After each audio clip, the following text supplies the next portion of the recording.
A modest proposal by Jonathan Swift, 1729. For preventing the children of poor people in Ireland from being a burden to their parents or country, and for making them beneficial to the public. It is a melancholy object to those who walk through this great town or travel in the country, when they see the streets, the roads, and cabin doors, crowded with beggars of the female sex, followed by 3, 4, or 6 children, all in rags and importuning every passenger for alms. These mothers, instead of being able to work for their honest livelihood, are forced to employ all their time in strolling to beg sustenance for their helpless infants, who as they grow up either turn thieves for want of work, or leave their dear native country to fight for the pretender in Spain, or sell themselves to the Barbados. I think it is agreed by all parties that this prodigious number of children in the arms, or on the backs, or at the heels of their mothers, and frequently of their fathers, is in the present deplorable state of the kingdom a very great additional grievance, and, therefore, whoever could find out a fair, cheap, and easy method of making these children sound, useful members of the Commonwealth, would deserve so well of the public as to have his statue set up for a preserver of the nation. But my intention is very far from being confined to provide only for the children of professed beggars. It is of a much greater extent, and shall take in the whole number of infants at a certain age who are born of parents in effect as little able to support them as those who demand our charity in the streets. I have been assured by a very knowing American of my acquaintance in London, that a young healthy child well nursed is at a year old a most delicious, nourishing, and wholesome food, whether stewed, roasted, baked, or boiled. As to my own part, having turned my thoughts for many years upon this important subject, and maturely weighed the several schemes of other projectors, I have always found them grossly mistaken in the computation. It is true, a child just dropped from its stand may be supported by her milk for a solar year, with little other nourishment, at most not above the value of 2s, which the mother may certainly get, or the value in scraps, by her lawful occupation of begging, and it is exactly at 1 year old that I propose to provide for them in such a manner as instead of being a charge upon their parents or the parish, or wanting food and raiment for the rest of their lives, they shall on the contrary contribute to the feeding, and partly to the clothing, of many thousands. There is likewise another great advantage in my scheme, that it will prevent those voluntary abortions, and that horrid practice of women murdering their bastard children, alas! Too frequent among us. Sacrificing the poor innocent babes I doubt more to avoid the expense than the shame, which would move tears and pity in the most savage and inhuman breast. The number of souls in this kingdom being usually reckoned 1.5 million, of these I calculate there may be about 200,000 couple whose wives are breeders, from which number I subtract 30,000 couples who are able to maintain their own children, although I apprehend there cannot be so many, under the present distresses of the kingdom, but this being granted, there will remain 170,000 breeders. I again subtract 50,000 for those women who miscarry, or whose children die by accident or disease within the year. There only remain 120,000 children of poor parents annually born. The question therefore is, how this number shall be reared and provided for, which, as I have already said, under the present situation of affairs, is utterly impossible by all the methods hitherto proposed. For we can neither employ them in handicraft or agriculture, we neither build houses, I mean in the country,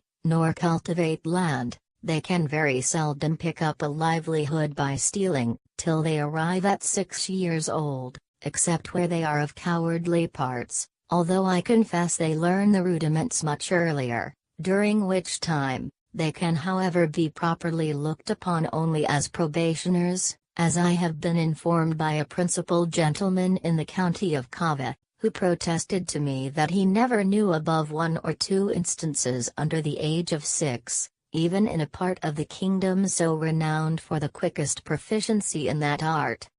I am assured by our merchants, that a boy or a girl before 12 years old is no saleable commodity, and even when they come to this age they will not yield above £3, or £3.5 a crown at most on the exchange, which cannot turn to account either to the parents or kingdom, the charge of nutriment and rags having been at least 4 times that value. I shall now therefore humbly propose my own thoughts, which I hope will not be liable to the least objection. I have been assured by a very knowing American of my acquaintance in London, that a young healthy child well nursed is at a year old a most delicious, nourishing, and wholesome food, whether stewed, roasted, baked, or boiled, and I make no doubt that it will equally serve in a fricassee or a ragout. I do therefore humbly offer it to public consideration that of the 120,000 children already computed, 20,000 may be reserved for breed, whereof only 1/4 part to be males, which is more than we allow to sheep, black cattle or swine, and my reason is, that these children are seldom the fruits of marriage, a circumstance not much regarded by our savages. Therefore 1 male will be sufficient to serve 4 females. That the remaining 100,000 may, at a year old, be offered in the sale to the persons of quality and fortune through the kingdom, always advising the mother to let them suck plentifully in the last month, so as to render them plump and fat for a good table. A child will make 2 dishes at an entertainment for friends, and when the family dines alone, the fore or hind quarter will make a reasonable dish, and seasoned with a little pepper or salt will be very good boiled on the 4th day, especially in winter. I have reckoned upon a medium that a child just born will weigh 12 pounds, and in a solar year, if tolerably nursed, increaseth to 28 pounds. I grant this food will be somewhat dear and therefore very proper for landlords, who, as they have already devoured most of the parents, seem to have the best title to the children. Infants' flesh will be in season throughout the year, but more plentiful in March, and a little before and after, for we are told by a grave author, an eminent French physician, that fish being a prolific diet, there are more children born in Roman Catholic countries about 9 months after Lent than at any other season. Therefore, reckoning a year after Lent, the markets will be more glutted than usual, because the number of popish infants is at least 3 to 1 in this kingdom, and therefore it will have one other collateral advantage, by lessening the number of papists among us. I have already computed the charge of nursing a beggar's child, in which list I reckon all cottagers, labourers, and 4/5 of the farmers, to be about 2 shillings per annum, rags included, and I believe no gentleman would repine to give 10 shillings for the carcass of a good fat child, which, as I have said, will make 4 dishes of excellent nutritive meat, when he hath only some particular friend or his own family to dine with him. Thus the squire will learn to be a good landlord, and grow popular among his tenants. The mother will have 8 shillings net profit, and be fit for work till she produces another child. Those who are more thrifty, as I must confess the times require, may flay the carcass, the skin of which artificially dressed will make admirable gloves for ladies, and summer boots for fine gentlemen. As to our city of Dublin, shambles may be appointed for this purpose in the most convenient parts of it, and butchers we may be assured will not be wanting, although I rather recommend buying the children alive, and dressing them hot from the knife, as we do roasting pigs. A very worthy person, a true lover of his country, and whose virtues I highly esteem, was lately pleased in discoursing on this matter to offer a refinement upon my scheme. He said that many gentlemen of this kingdom, having of late destroyed their deer, he conceived that the want of venison might be well supplied by the bodies of young lads and maidens, not exceeding 14 years of age nor under 12, so great a number of both sexes in every country being now ready to starve for want of work and service, and these to be disposed of by their parents, if alive, or otherwise by their nearest relations. But with due deference to so excellent a friend and so deserving a patriot, I cannot be altogether in his sentiments, for as to the males, my American acquaintance assured me, from frequent experience, that their flesh was generally tough and lean, like that of our schoolboys by continual exercise,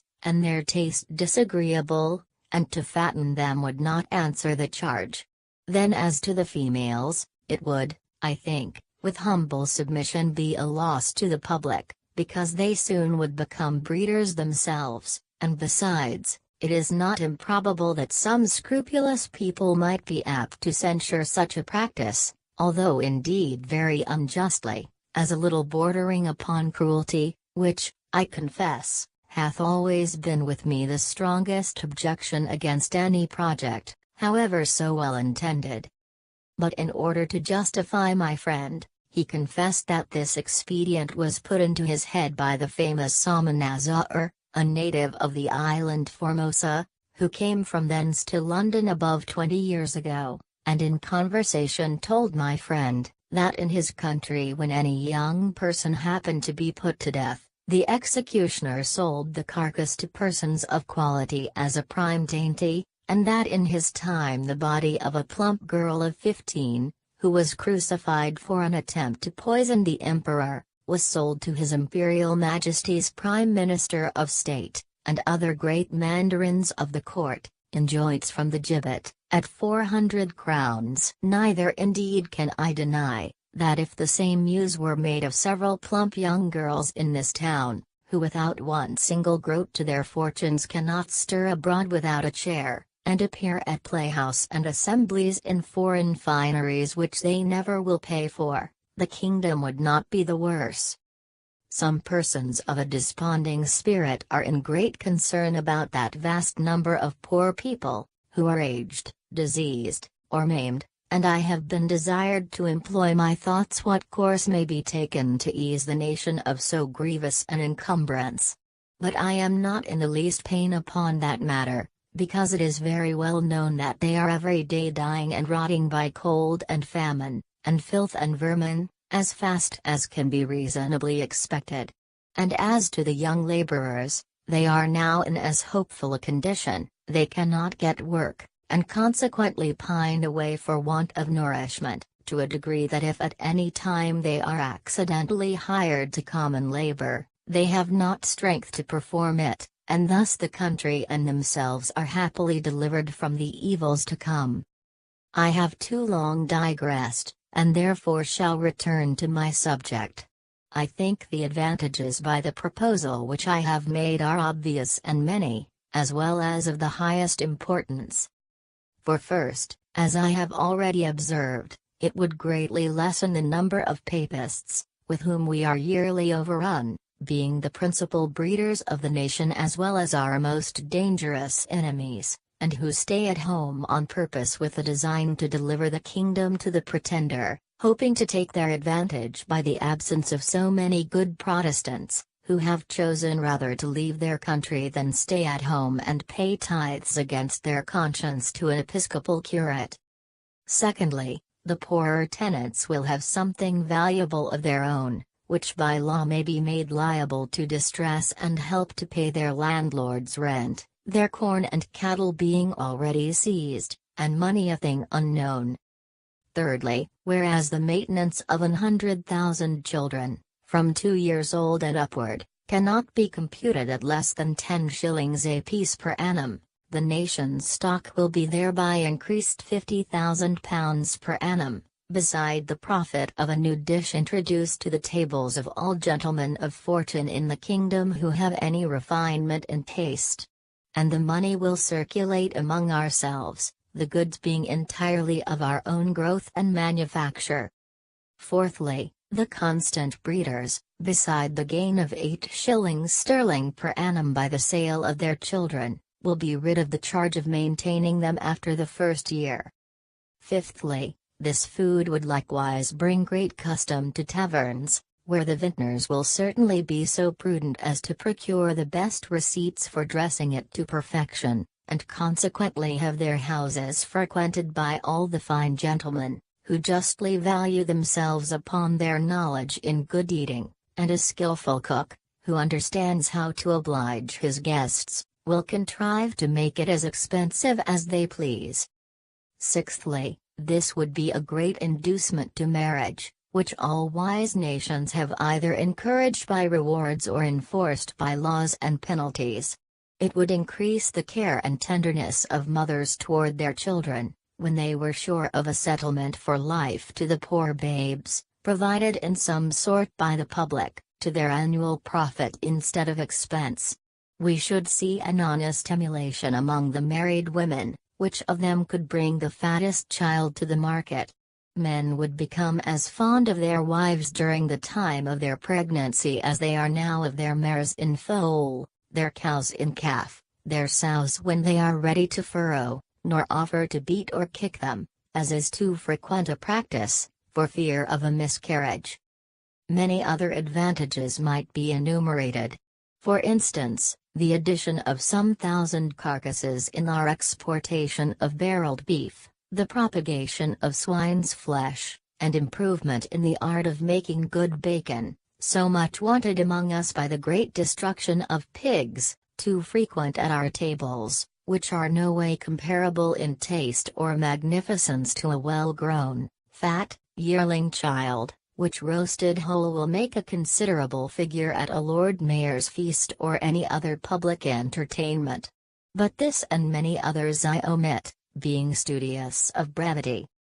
Supposing that 1,000 families in this city would be constant customers for infants' flesh, besides others who might have it at merry meetings, particularly at weddings and christenings, I compute that Dublin would take off annually about 20,000 carcasses, and the rest of the kingdom, where probably they will be sold somewhat cheaper, the remaining 80,000.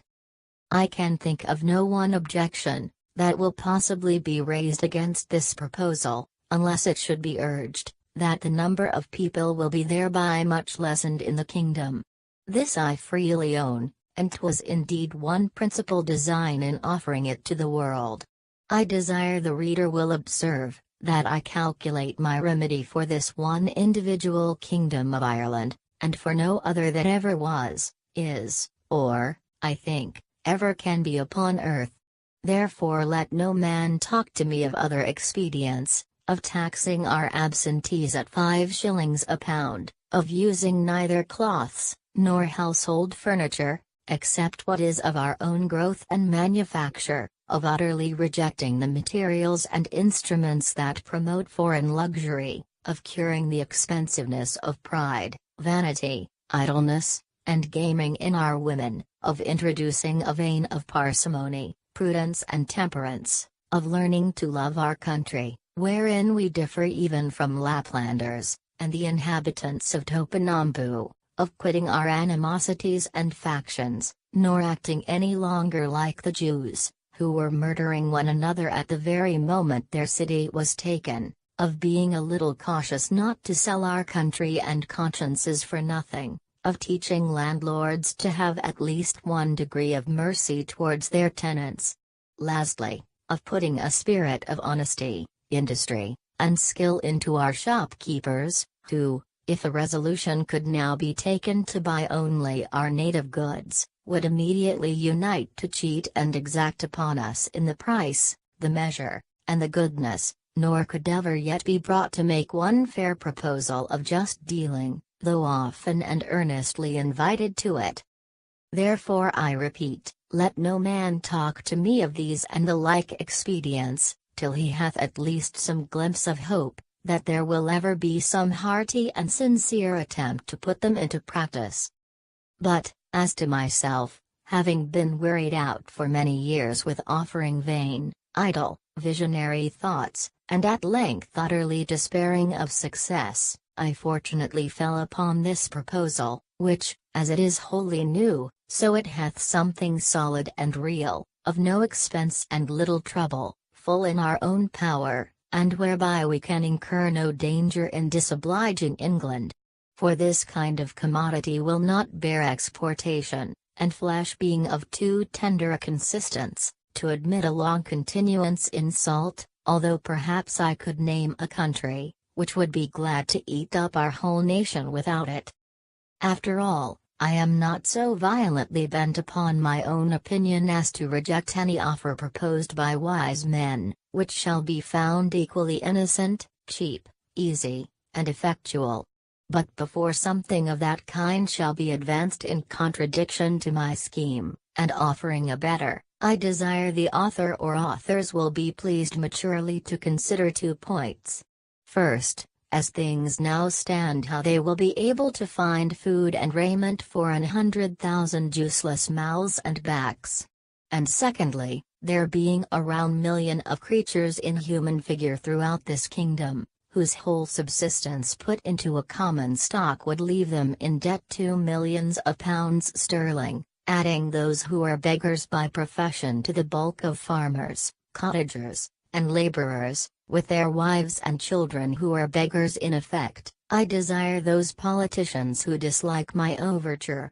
and may perhaps be so bold as to attempt an answer, that they will first ask the parents of these mortals, whether they would not at this day think it a great happiness to have been sold for food, at a year old in the manner I prescribe, and thereby have avoided such a perpetual scene of misfortunes as they have since gone through by the oppression of landlords, the impossibility of paying rent without money or trade, the want of common sustenance, with neither house nor clothes to cover them from the inclemencies of the weather, and the most inevitable prospect of entailing the like or greater miseries upon their breed forever. I profess, in the sincerity of my heart, that I have not the least personal interest in endeavoring to promote this necessary work, having no other motive than the public good of my country, by advancing our trade, providing for infants, relieving the poor, and giving some pleasure to the rich. I have no children by which I can propose to get a single penny, the youngest being 9 years old, and my wife past childbearing. Thanks for watching. Please subscribe to my channel.